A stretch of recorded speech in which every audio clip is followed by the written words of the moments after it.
Hi, Jenny here. Today is Thursday. What do we have? February 8th.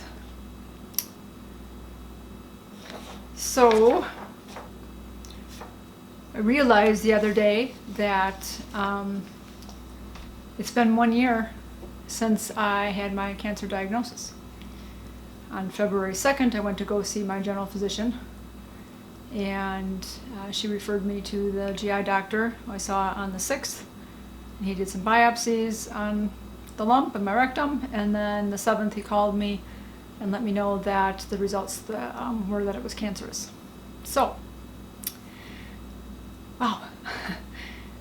Today I saw my GP again, and that's basically because I was in the hospital a couple weeks ago, and so protocol is that then you see your general physician about 2 weeks after discharge. And as I figured, that was a basic appointment of just, how you feeling? How are things going? Things are going okay? Okay. So, and I mentioned to her that it's been a year, and she was like, wow, a year. It's like, well, that was interesting. That was a lot to learn. And I said, yeah, that's interesting. It was part of my take on all this is that I learned a heck of a lot this whole last year. It's been quite the journey. So I went and found, I have all of my calendars. So all of this I've gone through so far. It's been a lot. Your expectations versus reality of things you don't know until you go through them. So with having been diagnosed with cancer, and it's kind of like, okay, so you have this cancerous mass in your body, and you think protocol is, well, let's just cut it out, get it out of there, maybe give it a blast of radiation, and then, we go from there. And at least in my case, no, it was not the case. Being part of different support groups online and stuff, I do see that, yes, some people do have surgery right away. If maybe you're going to the emergency if you're having a blockage, if you're, for whatever reason, end up in the emergency room and they need to do emergency surgery on you and they find a cancerous mass, usually they do cut it out right away. And then you go from there and start your treatment. But I guess with the way that I ended up having to go through this, and again, a lot of others have it this way too, you find a mass, usually during a colonoscopy, and then you start on the different paths of treatment. So with mine being that you need scans, let's go down memory lane. So I ended up having the colonoscopy after the doctor had biopsied the area to find out it was cancer. Sorry, there's my colon talking, my stoma. Which I forget, I have to make a video on that yet. We'll figure that out. Anyway, so I had the colonoscopy. They did find a couple other polyps in there while they were in there, able to cut those out.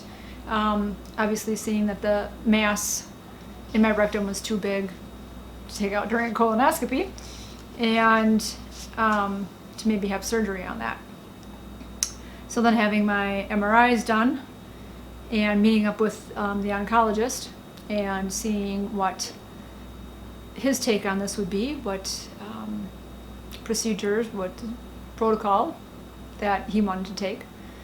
And he was mentioning that we would do probably chemo and radiation, and I was not too happy about that. I was hoping to not have to do chemo, and I very nicely had an awesome doctor who was just kind of like, oh, well, if you don't want to do chemo, then we'll work with that. We'll figure something out. And so we wanted to see what the results were after the second MRI, and what that was going to show, how big the tumor was, and stuff like that. So I had that done, met with the radiation person to find out, okay, yep, how big the tumor was. Again, what protocol really is, that you do chemo, you have a little bit of a break, and then you have the radiation.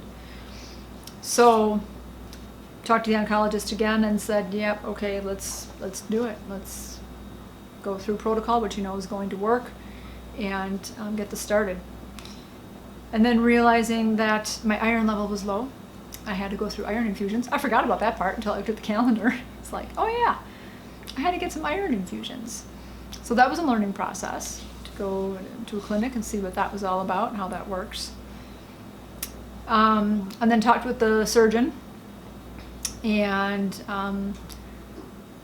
got her information on what she thought was going to do. So she, again, was hoping that the chemo radiation would shrink the tumor. She didn't want to operate on it while it was so big. So hoping that that would shrink it, but because of where the tumor was, they were afraid that the radiation might put a hole in the intestines somehow or something, and then I would have leakage into the abdominal cavity of the feces, which would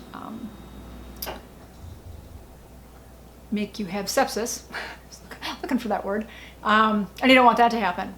So discussed having an ileostomy done, which would hopefully be reversible. So I was like, okay, we're going to do that. So on March 21st is when I ended up having the ileostomy.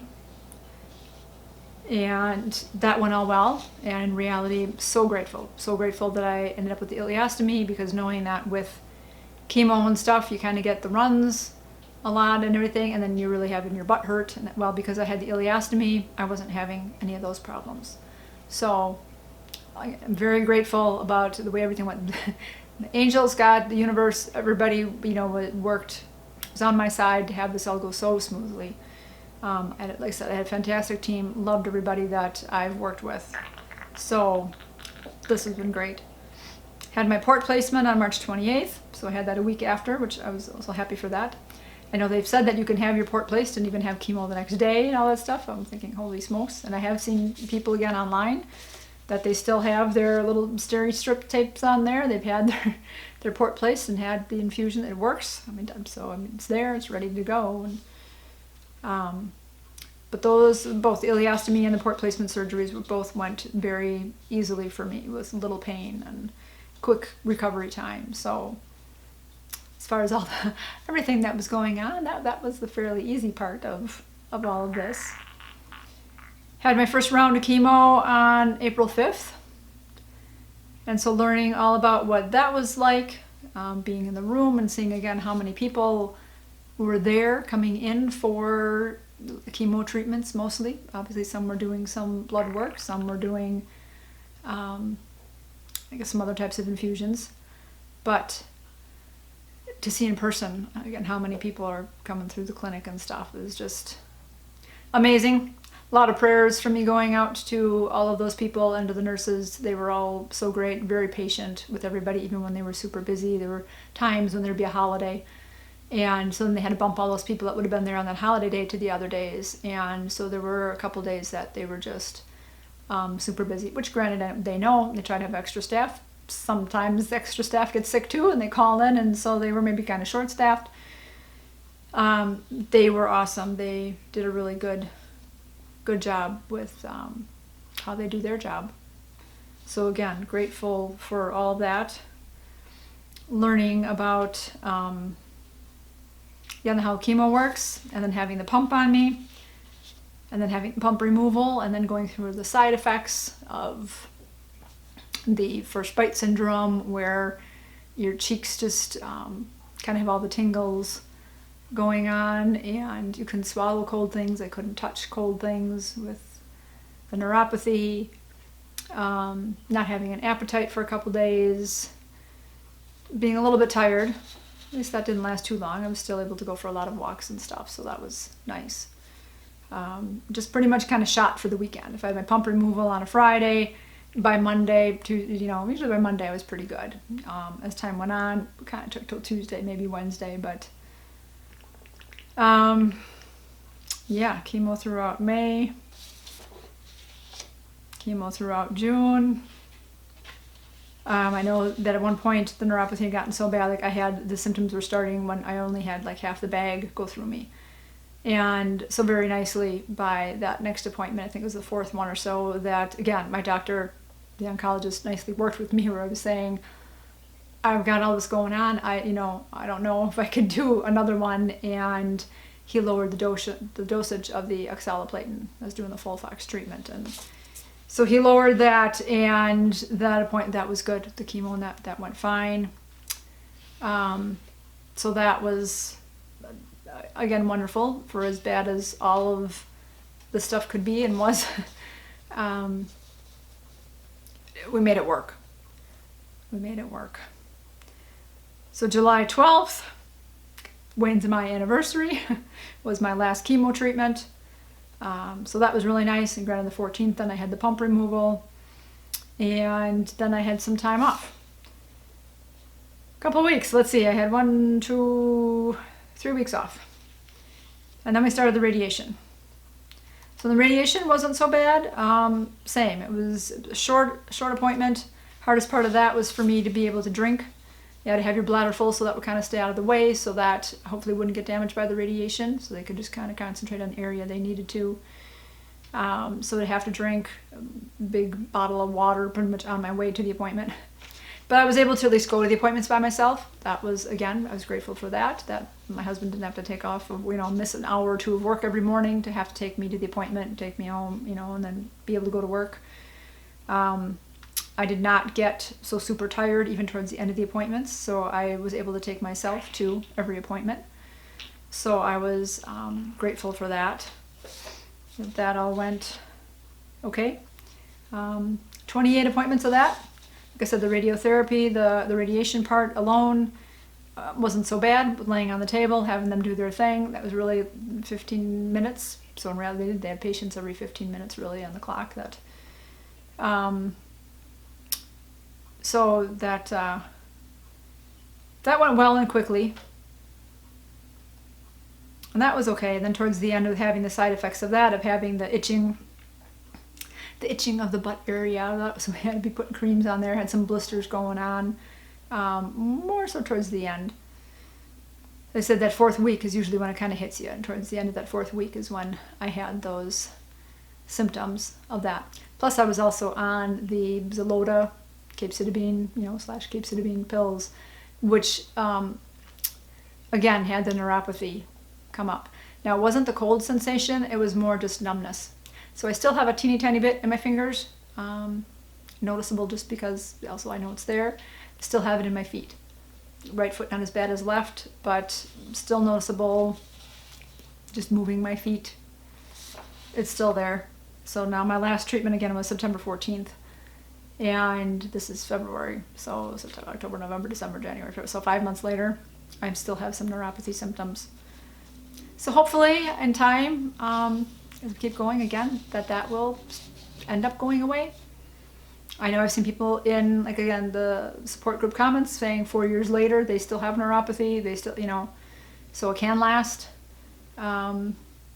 We shall see. Don't know until you know. Let's see, October, I had my MRI scan, found out that the tumor didn't shrink at all. So again, this whole journey is a roller coaster of physical and emotional stuff. The physical with all the side effects and the emotional of knowing you have to go in for appointments, knowing I have to go in for another chemo and I'm going to have these side effects, knowing that, okay, with the radiation that I'm having these side effects, or every morning I wake up I'm going to be, itching and trying to take care of things. And then having the MRI scan and realizing that the tumor did not shrink at all. So again, very disappointing. Kind of cried during that. It was like a matter of, okay, well, so now, now what? And again, thankfully, my surgeon decided that, it was still okay, that she could still operate. So grateful that I was still able to have that. Another one of those ups and downs of going to the surgeon's office to see, okay, now what did you think? Now that you got the MRI results, what's the plan? Yes, they can do surgery, but unfortunately, when she looked at the area, palpated me, that the tumor was too close to the sphincter and couldn't save that at all. So now knowing that I'm going to have the whole rectum sphincter area taken out and have that area sewn shut, basically getting that Barbie butt. So I know I cried a lot during that, the realization of that the ileostomy is not going to be reversible. We're not going to kind of get back to more of a normal normal body, normal intestinal functioning. I'm gonna have to go through that. And then, realizing how many surgeons were going to be involved in this, where she said, okay, well, we're also going to have a gynecological surgeon because the tumor was up against my vaginal wall. So that one I kind of knew about, okay, fine. And then learning that I have to have a hysterectomy.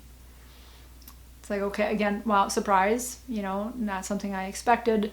So going through the emotions of that, just because, I've mentioned before in the videos, yes, I've already had my children. Yes, I've gone through menopause. I don't technically need those organs, but they're still a part of me. They're still a part of what, God gave us when we were born.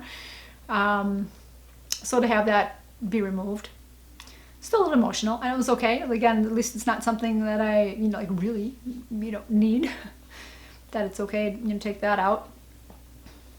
And then to have a plastic surgeon involved, because the plastic surgeon was the one who took the stomach muscle and was able to use that to help close up the back of the vaginal wall and to close up the anus area.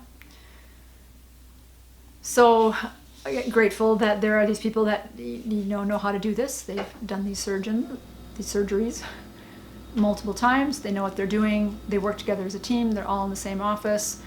They're all recommending each other. So obviously they like the way each other works. They know the way each other works. They're a good team. And then find out, and I need an abdominal surgeon. So somebody that will close up my stomach. And again, so having an expert of knowing how to do that job properly in the best way for the best turnout. So that was all okay. So just knowing that it's still a lot. And then knowing that, okay, they're going to reverse to change the ileostomy to be able to get that taken down and give me a colostomy.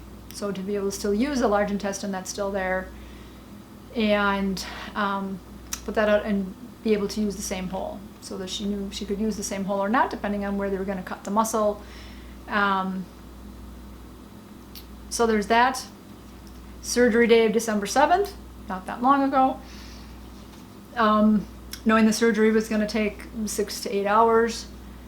Again, that's just, and think about that in your mind. That's a whole lot of time to be under anesthesia, to be, in the room. Obviously multiple doctors, so there too, hopefully there isn't any one person needing to be in there for 6 hours leaning over me.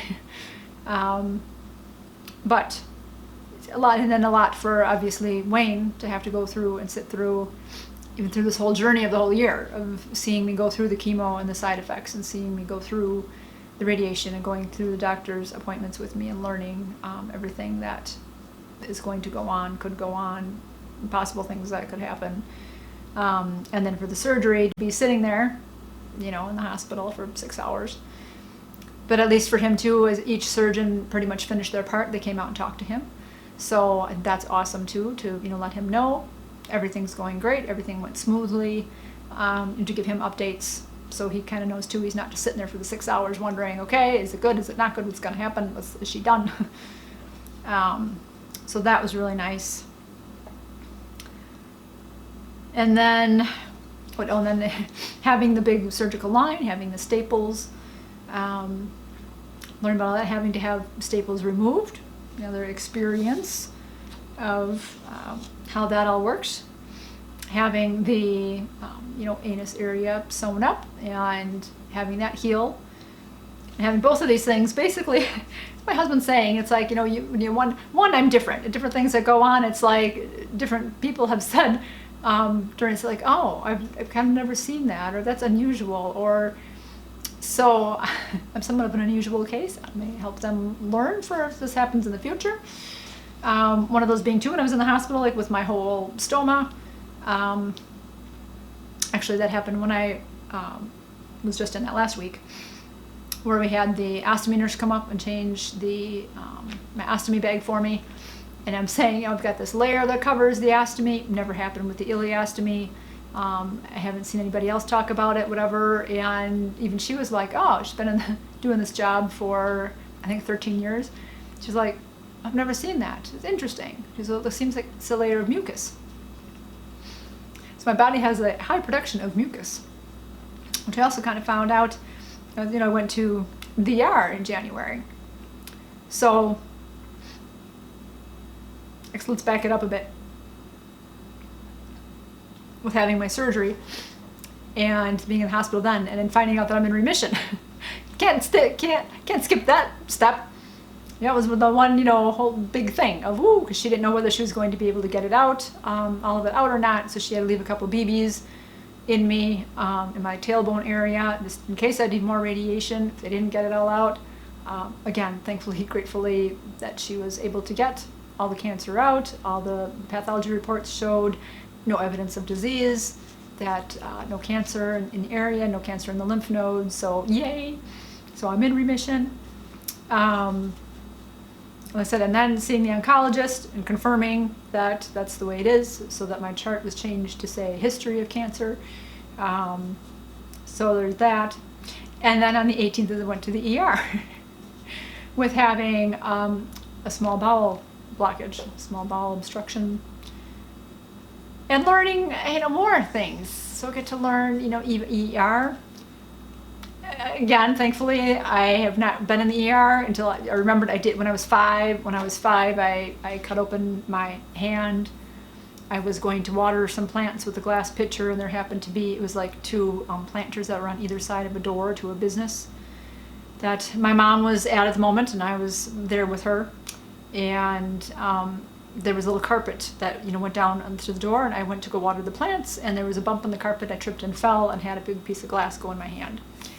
And so my mom and one of the ladies that was there kind of got me in the car and took me to the ER and the hospital. I'm assuming it was the ER. I don't remember any of it. So in that respect, not remembering that, and again, through the rest of my life, I've not been to the ER with my children. Thankfully, I've never had to be to the ER with them. So it's kind of my first ER visit. Seeing how that all worked.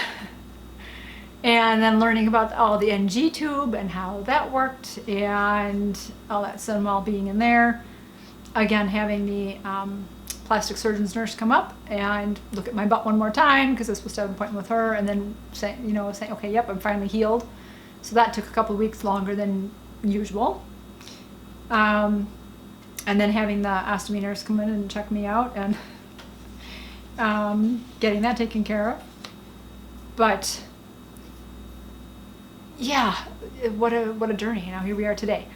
And then the next video will be coming out because after I had, after coming home, came home from the hospital on January 27th, and then that following weekend, it was on the 2nd, on Groundhog Day, I ended up kind of having another blockage. And basically I kind of waited that one out at home here to see how that was going to go. If it would have been that bad, I would have went back to the emergency room. But I was just kind of working with my body and trying to figure things out, and thank goodness it worked. The blockage passed. I was good. So I'm still on this journey, different type of a journey, different journeys along the way, right? Different learning aspects, different chapters of this year. Right, you got the diagnosis chapter, the iron infusion chapter, the chemo chapter, the radiation chapter, the surgery chapter, and the ER chapter. And I'm still in a spot that I'm still learning. I'm still healing, even though the stomach is fairly healed at this point. Again, as my husband said, with me being a little different, kind of took that even a couple of weeks longer than I think, than expected to heal. Obviously, everybody is different. Everybody has their own journey, their own things that go on, their own way that their body works. So at this point in time, now that I'm reconnected, again, I still don't have a routine with my colostomy of how it's working, have the food go through, and how long it takes to come out. With the ileostomy, I had output all day long. I could kind of count on, I could tell with some of the foods that I ate, like I'd have a smoothie in the morning and have some kale in there. So the way my blender works, I'd still have these tiny pieces of kale. in my smoothie, and so the tiny pieces of kale would come out. And so I could tell that it took about 5 hours for food to process through the small intestines and come out. Now with having the colostomy and having the large intestine involved, was helping to digest food. I know it can take a lot longer. It can take 24 hours for food to digest. I still haven't figured it out. I haven't had anything yet that hasn't like completely broken down. I haven't really seen any little food pieces in my stool. I kind of did the other day. I think I had some minestrone soup, and that almost seemed to take about 5-6 hours, but there again, I think that was also kind of a little bit after the hospital, so I think I was fairly cleaned out and there wasn't much in there. So again, as a routine, as a known, I don't know yet. It's still something I am learning. So figure that out. Just dawned on me today, as I was talking to my mom, that one of the doctors I follow, somebody I started following, gosh, over a year and a half ago or so, because again, before I knew my cancer diagnosis, I was trying to figure out what was going on with my body and trying different diet things and stuff. And there was one of the doctors mentioned something about he was doing a study with either some company or whatever or something to help them know. He's a digestion type doctor. I was a GI doctor. And he was doing this thing. He's like, if you make a batch of muffins, he had a recipe, make a batch of muffins and you put some blue food coloring in there. Now, not usually the stuff you buy on the shelf, not that, more the cake type of blue food coloring. That's the really pasty, so it's really blue. Put that in there, make a batch of muffins type of thing, whatever, and eat 2 muffins, note the time, and then watch your stool and see when when your poop is blue. And notice the time, and then you'll know how long it takes to for your digestive system to digest. So as kind of a guideline. So I may have to see, I think I have that recipe, or find that again, and maybe I'll try that and try to figure out with my body and how long it takes food to digest, and see if I can notice, and how long, what that'll tell me, if that'll help me or not, or again, if not, if that's just going to be a whole, sometimes it may take that long, sometimes it may take longer or shorter, I don't know. So that's where I'm at now. Like again, as I was saying in the last video that I posted, I talked about how I had that other kind of blockage at home. So, stoma is putting out gas. So I'm still eating gently. I'm still doing the low fiber type thing. I know after my surgery, like when I had that 3-week checkup, the surgeon's PA, kind of, we were talking eating or whatever, and I said, well, I was kind of eating a little more lightly, this and that, and he was just like, no, add foods, just, eat. And so I'm like, okay, so I'll eat. And I did, and then I had the blockage. And got that all cleared up, and then I had kind of another blockage, at home here. And so I'm going back to low fiber, kind of doing it like when I had the ileostomy. When I first had that, it was 6 weeks. You were supposed to eat low fiber and then slowly start adding things back in. And so I'm kind of going back to that, where I am doing more of a low fiber type eating. I'll start slowly adding things in and see how my body does. I also, some different people do, there are different foods that some people can't handle. Again, some people can, some people can't. You gotta learn what your body can handle or not handle. So for me, maybe cheesy tortellini is off the list. We'll figure that out. Or maybe again in time, as again, the intestines are still learning, working together, figuring this out. As they heal a little bit more, I'll be able to go back to just eating, whatever. So, look at my other notes. Oh, excuse me. Yeah, so I said it's been a year. Kind of figured at this point that I was kind of like, okay, not done with the journey per se. I'm done with the major portion of the journey. Obviously, I'm still going to be having scans and stuff to check up on me. Those like every 3 months-ish for a while and stuff. And having that to do, and so it's still kind of there. It's still in the background. But getting ready to kind of live life again and go on and do things and be normal and make plans. So last week, Friday, I ended up having one of the car appointments. I made plans and plans. I've got the 2 oil changes on our 2 main cars, and the 1 car had a recall. And so I did the recall notice last Friday and ended up having to sit in the waiting room for an hour. It's like, thank goodness I had cushy chairs, because I didn't bring my little cushion with me, and I figured, I know, having worked at Subaru in my area, that we have cushy waiting chairs. So I kind of hoped that they did, and they did. So I was on a comfy chair, but I was kind of like leaning on one cheek for a little, and then moved to the other cheek for a little while. And didn't realize it was like an hour for this, that they were going to check it out. It was for an airbag thing. And they were going to check and make sure that the airbag was okay. If it was, I could just go back home. If it was not okay and they needed to replace it, then they needed to keep the van. And so in the meantime, I'm in the waiting room, and it took just over an hour for that to happen. And I was like, whew. In my first outing, I forgot to bring water with me. And granted, they had a bubbler, but pretty much all the seats were taken, so I didn't want to get up and go to the bubbler and then have somebody else come in from the service drive and take my chair, because otherwise they were just hard chairs to sit on, and I didn't want that. So I sat there, and so be it. But I found it funny that it just sitting and waiting, it was wearing me out. I got tired. And I thought, very interesting. So again, my body is, letting me know, take it slowly. At home here, I could sit for an hour at the computer or whatever. I don't have the comfort of my own home, but I guess I have, drinks and food. And I also, I get up, even if it is after an hour or within the hour, I'm getting up, I'm going to the bathroom, I'm getting up, I'm coming to the kitchen. And so I'm moving a lot.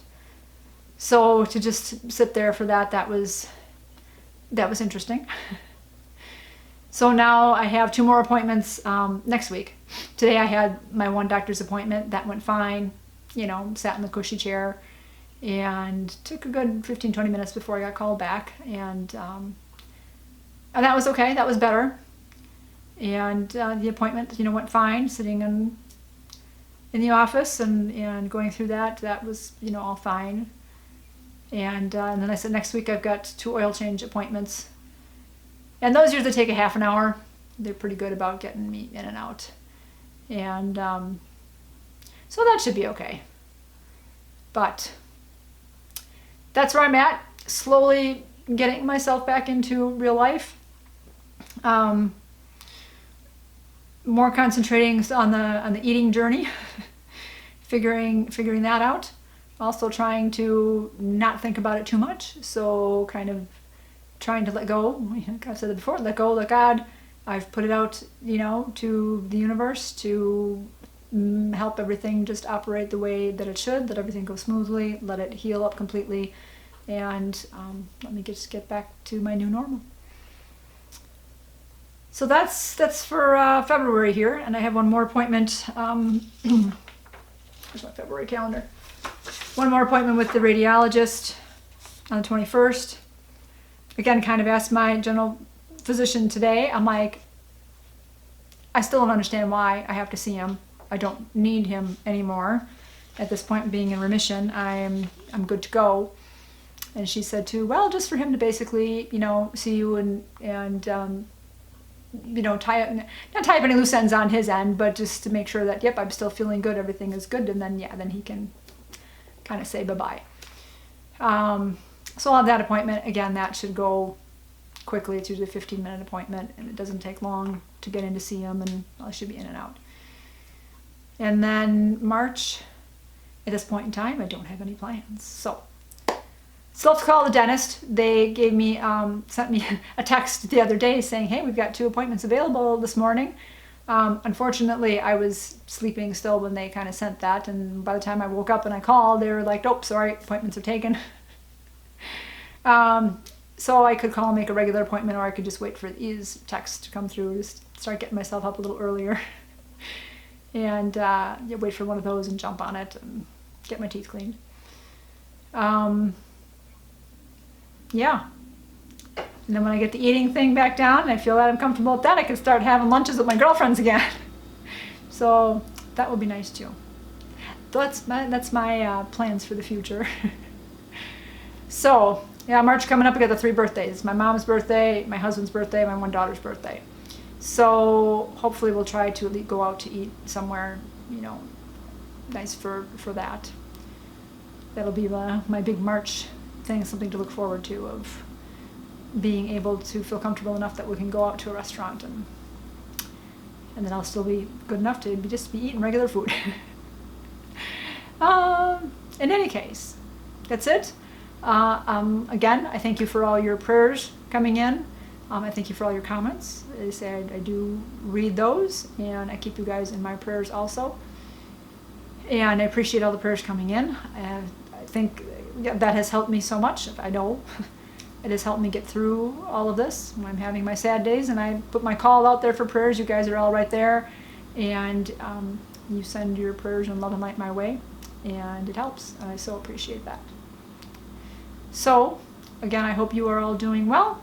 You guys keep it positive. Go make it a great day. Bye-bye.